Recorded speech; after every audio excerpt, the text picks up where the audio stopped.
얼마 전 아들을 장가보낸 엄마예요. 한때 아들의 가슴에 씻을 수 없는 상처를 입혔던 저에게는 이번 아들의 결혼식에 남다른 의미로 다가왔습니다. 과거에 제가 벌였던 행동과 그로 인해 맺어진 인연 때문이었죠. 부모라면 누구나 내 자식만큼은 나보다 나은 삶을 살기를 바랄 겁니다. 저 역시 그랬으니까요. 하지만 세상 일이 어디 내 마음대로 되나요? 그래서 본의 아니게 어미로서 하지 말아야 할 짓을 하고 말았네요. 지금으로부터 15년 전 저는 남편의 외도로 힘든 시간을 보내야 했어요.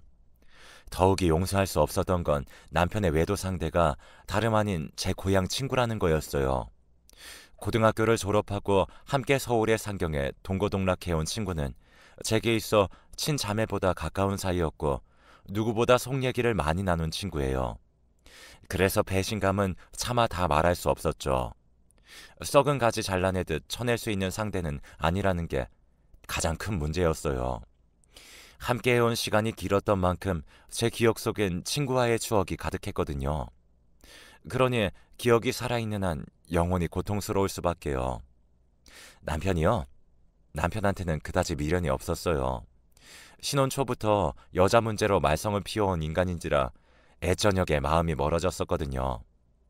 그럼에도 부부의 연을 끊지 못했던 건 하나뿐인 아들 때문이었어요. 내 아들이 부모의 이혼 때문에 남들에게 손가락질밖에 하고 싶지 않았거든요. 그런데 그 마지막 신념마저 무너지게 한 사건이 벌어진 거예요. 바로 제 아들의 한마디 때문이었죠. 제발 내 탓 좀 하지 마. 지긋지긋해. 나 때문에 참고 산다고? 웃기시네. 엄마는 그저 혼자 살 용기가 없었던 거야. 그러니까 내 핑계 좀 대지 말라고. 그 말을 듣는 순간 저는 망치로 머리를 세게 얻어맞은 것처럼 정신이 멍했어요. 지도 남자라고 아파 편을 드는 꼴을 보니 억장이 무너지더라고요. 애비고 자식이고 꼴도 보기 싫었어요. 이 인간들과 더는 한 공간에 머물기 싫을 정도로요. 그래서 결심을 하게 된 거예요. 집을 나오기로요. 절이 싫으면 중이 나와야지 어쩌겠어요. 어디 나 없이 니들끼리 잘 살아봐라 하는 심정이었죠. 홧김에 짐을 싸들고 집을 나오긴 했는데 막상 나와보니 갈 곳이 없더라고요. 당연하죠. 지금껏 집안 살림만 하고 살아온 제가 갈 곳이 어디 있겠어요. 제일 친한 동물하고 하나 있는 건 철천지 원수가 돼버린 마당이니 말이에요. 그렇다고 친정으로도 갈 수 없었어요. 이날 이때까지 표현도 한번 못하고 그렇게 산 주제에 40줄에 들어 남편과 자식 버리고 집 나왔다는 말을 어떻게 해요? 그래서 막막한 심정에 정처 없이 길을 걸으며 한참을 울었어요. 살면서 남의 가슴에 못 박은 적도 없고 남보다 더 갖겠다고 악다구니를 써본 적도 없는데 왜 나한테 이런 시련이 닥친 건지 억장이 무너지더군요. 그렇게 몇 시간을 걸었나 몰라요. 날은 저물고 갈 곳 없는 발걸음은 제 가방보다 더 무거웠어요. 그래, 몸 누일 곳이나 찾자 했는데 맙소사 여관비가 3만 원이나 하지 뭐예요. 그때 제가 세상 물정도 모르던 때라 여관비 3만 원이 크게 느껴졌어요. 그래서 입술만 달싹이고 있었는데 여관 주인은 방 달라는 말도 없고 서 있는 제가 한심해 보였는지 한숨을 쉬며 손가락으로 길 건너 찜질방을 가리키더군요. 정 안 내키면 여기서 이러지 말고 길 건너 찜질방이나 가봐요. 거기엔 7천 원이면 될 거예요. 3만 원도 손 돌려서 못 쓰는 여자가 무슨 주변머리로 집을 나왔나 몰라. 비꼬는 듯한 여관 주인의 말투에 그동안 억누르고 살았던 분노가 순식간에 터져나왔어요. 아줌마가 뭘 한다고 그래요? 내가 집을 나오든 말든 아줌마가 무슨 상관이냐고요? 3만 원이요? 그깟 돈이라면 나도 있어요. 그러니까 함부로 말하지 마세요. 이젠 상전처럼 받들고 살 남편도 없고 내 등골 빼먹고 살 아들도 없으니까 그깟 돈 좀 쓴다고 무슨 대수겠어요? 나도 이젠 나한테 돈 써가면서 살 거라고요. 그러니까 무시하지 말아요. 서슬퍼런 제 말에 여관 주인은 더 이상 아무 말도 하지 않았어요. 그리고는 안 됐다는 듯 쳐다보더군요. 그 눈빛이 더 화가 났어요. 나를 동정하는 듯한 눈빛에 더 자존심이 상했거든요. 서글펐어요. 내가 뭘 잘못했다고 처음 본 사람한테 이런 동정을 받아야 하나 싶었거든요. 친구 부인과 바람난 남편 놈이나 친구 남편이랑 놀아난 친구라는 것이나 그런데도 지 아빠 편을 드는 아들이나 다 꼴보기도 싫었어요. 그런데 그보다 더 싫은 건 바로 저였어요. 이런 와중에도 돈 3만 원에 벌벌 떨었던 제 자신 말이에요. 그래서 분풀이 하듯 소리쳤어요. 여기 3만 원 있어요. 방 주세요. 씩씩거리며 지갑에서 10,000원짜리 3장을 꺼내어 내밀었더니 아주머니가 애처로운 눈으로 저를 보더라고요. 그리고는 방 열쇠를 내주었어요. 그렇게 저는 작은 여관방에서 무려 열흘이나 보내게 되었습니다. 그러던 어느 날이었다죠. 여관 주인이 제 방으로 찾아왔더라고요. 무슨 사정이 있는지는 내 모르겠지만 어지간하면 집에 들어가요. 남편이랑 자식도 있을 텐데 언제까지 여관방에서 이러고 있을 거야. 나야 돈 벌고 좋지만 그래도 이건 아니지. 그러니 그만 집에 들어가요. 네? 이것도 인연이라고 그간 정이 든 여관 주인은 제 걱정을 해주었어요. 그 마음 때문인지 아니면 그동안 받아본 적 없는 위로 때문인지 저는 제 상황을 털어놓게 되었죠. 그러자 주인 여자는 자기 일처럼 광분하더니 며칠 뒤에 제게 일자리를 알선해 주었어요. 그깟 논팽이는 있고 자기 힘으로 벌어서 신나게 쓰고 살라고요. 여자는 자기 몸 검사할 돈만 있으면 혼자 사는 게 이득이야. 정신 나갔어? 바람난 남편에 싹퉁머리 없는 아들 뒤치다거리나 하며 살게. 일단은 먹고 잘 곳이 필요하니까 입주 가능한 곳으로 들어가는 게 좋을 거야. 그동안 살림만 하고 살았으니 남의 집 살림도 할 수 있을 거 아니야. 여관 주인 소개로 간 곳은 중소기업을 운영하는 사장님 집이었어요. 그곳에서 저는 입주 가정부로 일하게 되었는데 주인집 내외가 인품도 좋고 일도 힘들지 않아서 지낼만 하더라고요. 그 집에서 한 3년 정도 일했을까요? 어느 날 집으로 남편이 찾아왔더군요. 여보, 내가 죽을 죄를 지었어. 그러니 이제 그만 화 풀고 집에 갑시다. 내가 용서해달라는 말은 안 할게. 하지만 우리 영민이 생각을 해야지. 그게 요즘 통 마음을 못 잡고 살아. 흥신소를 통해 제가 있는 곳을 알게 된 남편은 울먹이며 저에게 사과를 하더군요. 하지만 이미 마음에서 멀어진 남편의 사과는 그리 제 마음에 닿지 않았어요. 하지만 내 배로 낳은 자식놈은 못내 사무치도록 그립더군요. 그래서 아들놈 근황을 물었더니 글쎄 당신이 나가고 마음을 못 잡더니 얼마 전에는 누구랑 싸웠나 얼굴이 엉망이 돼서 왔지 뭐야. 게다가 눈을 심하게 다쳐서 하마터면 실명을 할 뻔했다고. 그 말에 정신이 번쩍 들었어요. 그래서 그 길로 남편과 함께 집으로 달려가 3년 만에 아들을 만났어요. 그 사이 키는 삐쭉 커서는 제대로 먹지도 못했는지 피부는 거칠하고 삐쩍꼬랐더군요. 그 모습을 보니 얼마나 가슴이 미어지던지 그간의 야속했던 마음은 눈 녹듯 사그라져 버렸고 이게 모두 내 탓인 것만 같아 눈물이 멈추지 않았어요. 그래서 그 길로 주인집 사모님한테 그만두어야겠다고 했어요. 아들 때문이라도 내가 집에 들어가야 할 것 같더라고요. 처음엔 월급을 인상해달라고 이러는 줄 알았던 사모님은 얼마 올려주면 되겠냐고 묻더군요. 사모님, 설마 제가 자식을 팔아서 돈을 올려받겠다고 이러겠어요? 같은 자식 키우는 입장인데 어쩜 그런 생각을 하세요? 3년 넘게 저를 봐오셨으면서 저를 그렇게 모르세요? 정말 서운해요, 사모님. 제가 울먹이며 한 소리 했더니 사모님은 너무 미안해하시며 사과하셨어요. 그리고는 의외인 제안을 하더라고요. 파출부로 나와달라고요. 어차피 돈을 벌어야 하잖아. 그럴 거면 딴 데 가서 일할 생각 말고 우리 집에 파출부로 오면 되잖아요. 우리 유경이도 아주머니한테 정이 너무 많이 들었고 바깥 양반도 아주머니 음식이 입에 맞다고 좋아하거든요. 어때요? 생각 있어요? 따지고 보면 나쁜 조건은 아니었어요. 이렇다 할 기술도 없는 제가 어디서 그런 큰 돈을 벌 수 있겠어요. 그래서 하겠다고 했어요. 그렇게 저는 집에 들어와 살면서 입주 가정부로 살던 집에 파출부로 나가게 되었어요. 3년 만에 집에 들어간 저는 나 때문에 아들 녀석이 다친 것만 같아서 아들을 볼 때마다 죄책감에 시달렸어요. 혹여나 우리 애가 삐뚤어지기라도 한다면 그건 모두 내 탓이라고 생각했죠.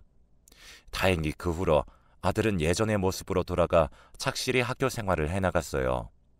그게 어찌나 고맙던지 몰라요. 그리고 아들은 그동안 떨어졌던 성적을 만회하느라 누구보다 열심히 공부를 했어요. 그리고 그 노력은 결코 헛되지 않았죠.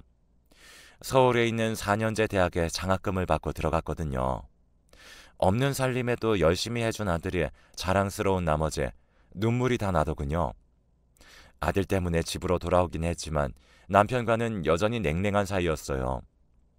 물론 남편은 저와 잘 지내보려고 무진장 노력을 하긴 했지만 제가 완강히 거부하자 곧 제 풀에 꺾이더군요. 그러거나 말거나였죠. 이런 내막을 모르는 시댁 식구들은 제가 남편 알기를 우습게 한다며 불만이 이만저만이 아니었어요. 특히 시어머니가요. 넌 뭐가 그렇게 잘나서 네 남편을 그렇게 쥐잡듯이 부려대니 니네 친정 부모가 그러라고 가르치디? 아무리 보고 배운 게 없어도 그렇지 어디 시부모 앞에서까지 남편한테 그따위로 굴어? 네가 소박을 당해봐야 정신을 차리겠니? 네? 소박이요? 그러고 싶으시면 그러세요. 근데 어머니 진짜 저한테 가정교육 운운하실 때가 아닌 것 같은데요. 예전에 아버님이 동네 다방 레지랑 있는 거 목격하셨을 때 어머님이 아버님께 어떻게 하셨어요? 그때 어머님이 집 엎었던 거 기억 안 나세요? 저는요, 그보다 더한 상황을 당했지만 그래도 그런 짓은 안 했어요. 제가 가정교육을 잘 받아서 어머님 아들이 무사한 줄이나 아시라고요. 어디 붙어먹을 게 없어서 자기 아내 친구랑 그런 짓을 벌였대요. 제가 그 일을 생각하면 저 인간 똥물에 튀겨 죽여도 시원찮아요. 되지도 않은 시어머니 노릇하려다가 오히려 똥바가지를 뒤집어 쓴 격이 된 시어머니는 그 후로 제게 남편 문제로 타박은 하지 않았어요. 다른 문제로는 좀 있었지만요. 하지만 전 그때마다 당신 아들 바람 피운 얘기로 어머님 입을 틀어막곤 했어요. 결국 어머님은 당신 아들 잘못 키워 돌아가시는 날까지 며느리 입을 가장 무서워하셨어요. 제 입장에선 이런 걸 전화위복이라고 해도 될런지 모르겠네요. 남편 또한 지은 죄가 있어서 제 앞에선 큰 소리 한번 못 내고 살았어요. 그렇게 과거와 싸워가는 사이 15년의 세월이 흘렀고 아들 녀석이 결혼하고 싶은 사람이 생겼다며 집으로 여자를 데려오겠다고 하더라고요. 평소에 내 며느리한테는 절대 시집살이 안 시키겠다 마음먹었던 저는 약속 당일 아침부터 솜씨를 부려가며 음식을 준비했어요. 다른 건 다 필요 없고 지들끼리 싸우지 않고 금슬 좋게 살면 그 이상 바랄 게 없겠다 생각하면서요. 하지만 며느리감 얼굴을 본 순간 생각이 달라지더라고요. 너 유경이 아니니? 글쎄 아들 녀석이 데려온 여자가 바로 제가 입주 가정부로 일했던 사장님 때 고명딸이지 뭐예요? 안 그래도 며느리한테 남의 집살이 한 걸 들킬까봐 노심초사했던 저는 완전 망연자실했지 뭡니까. 그래서 따로 아들을 불러 말했어요. 너 이 결혼 절대 안 된다. 내가 다른 거 안 바란다.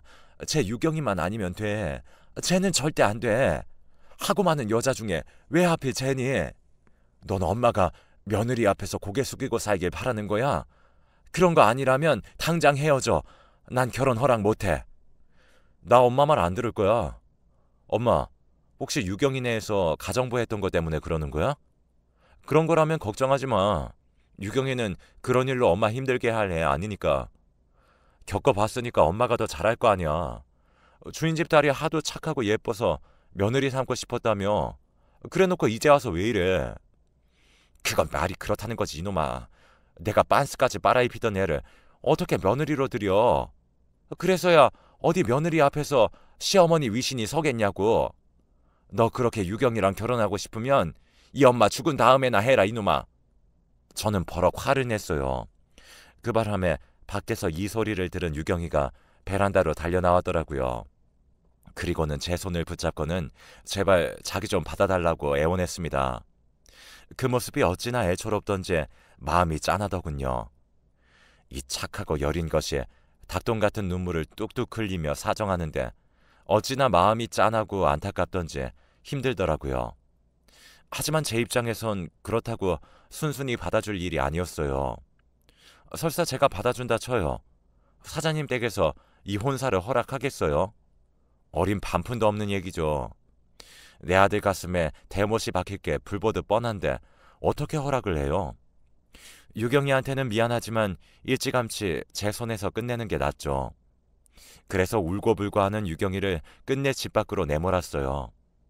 그날 밤 유경이를 집에 데려다 주고 온 아들은 제게 많이 서운한지 퉁명스러운 표정으로 그러더라고요. 꼭 그렇게까지 해야 했어요? 유경이는 엄마가 자기 집에서 일했다고 하대하거나 할 사람 아니에요. 알고 있어. 내가 나 창피하다고 이러는 줄 아니? 너 때문이야 이거사. 네가 내 아들인 거 알면 그 집에서 이 결혼 하자고 하겠니? 내 자식 가슴에 대못 박힐 게 뻔한데 내가 어떻게 가만히 있어? 차라리 내가 반대해서 못하는 걸로 하는 게 낫지. 그러니까 너도 고집 그만 피워. 네가 뭐라 해도 이 결혼 절대 안 되는 거니까 더 이상은 너 상처받게 안 해. 지금도 너 두고 혼자 집 나갔던 게 얼마나 가슴에 사무치는 줄 알아?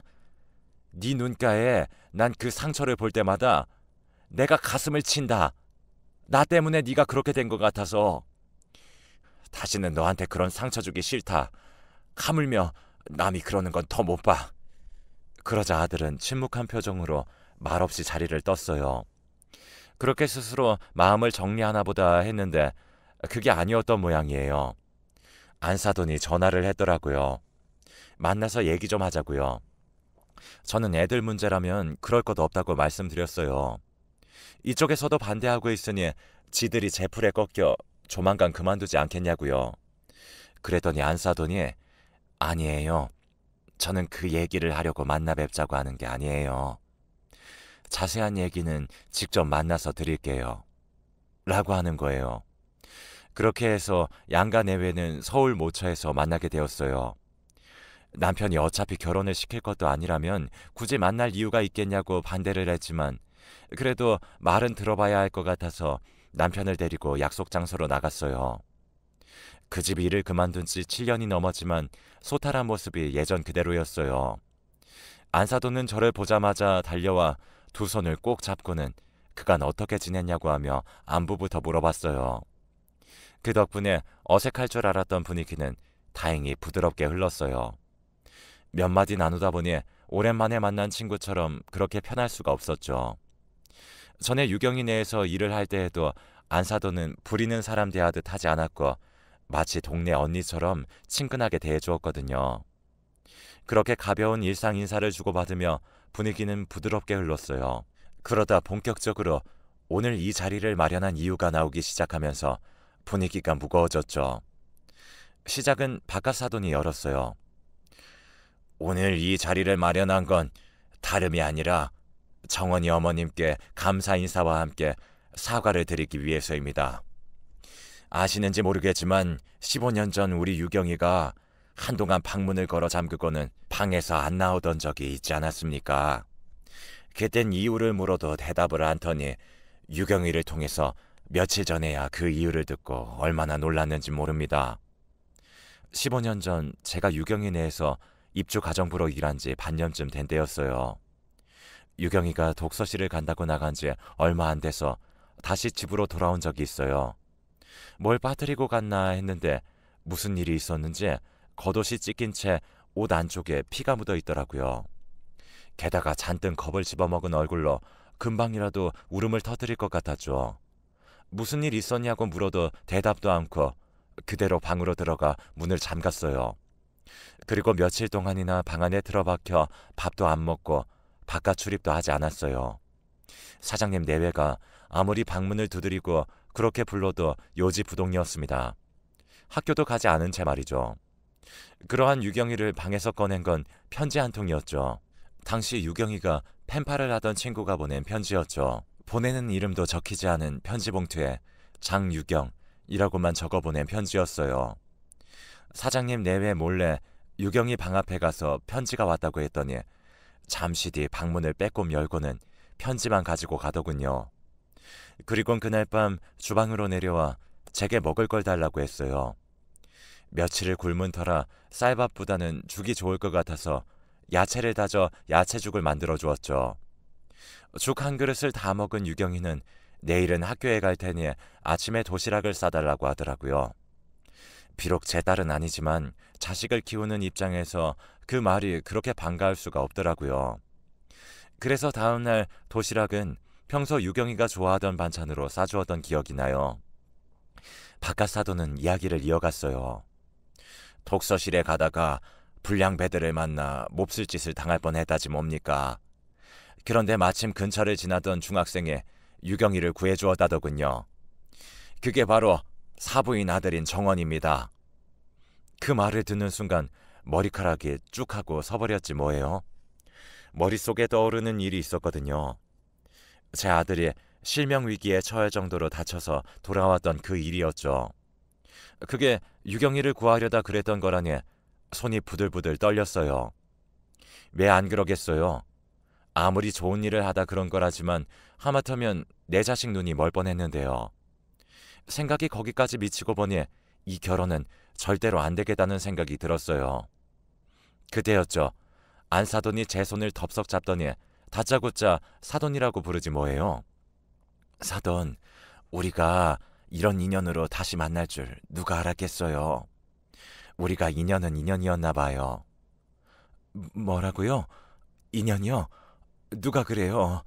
사모님한테는 제 아들이 자기 딸을 구해준 은인이었는지 모르겠지만 저한테 유경이는 내 아들 눈멀게 만들 뻔한 악연으로밖에 안 보이네요.